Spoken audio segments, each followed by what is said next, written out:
Deuxième épître à Timothée, chapitre 3. Sache que dans les derniers jours, il y aura des temps difficiles.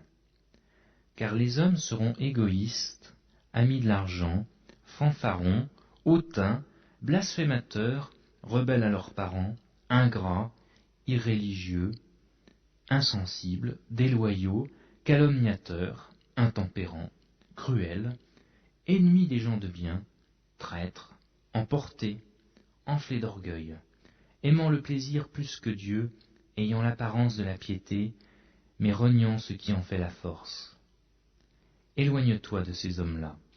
Il en est parmi eux qui s'introduisent dans les maisons, et qui captivent des femmes d'un esprit faible et borné, chargés de péché, agités par des passions de toute espèce, apprenant toujours et ne pouvant jamais arriver à la connaissance de la vérité. De même que Janès et Jambres s'opposèrent à Moïse, de même ces hommes s'opposent à la vérité, étant corrompus d'enseignements, réprouvés en ce qui concerne la foi. Mais ils ne feront pas plus de grands progrès, car leur folie sera manifeste pour tous, comme le fut celle de ces deux hommes.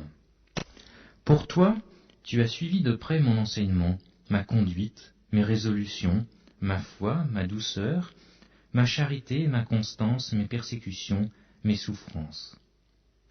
À quelles souffrances n'ai-je pas été exposé à Antioche, à Icône, à Lystre? Quelles persécutions n'ai-je pas supportées? Et le Seigneur m'a délivré de toutes. Or tous ceux qui veulent vivre pieusement Jésus-Christ seront persécutés. Mais les hommes méchants et imposteurs avanceront toujours plus dans le mal, égarant les autres et égarés eux-mêmes. Toi, demeure dans les choses que tu as apprises et reconnues certaines, sachant de qui tu les as apprises. Dès ton enfance, tu connais les saintes lettres, qui peuvent te rendre sage à salut par la foi en Jésus-Christ.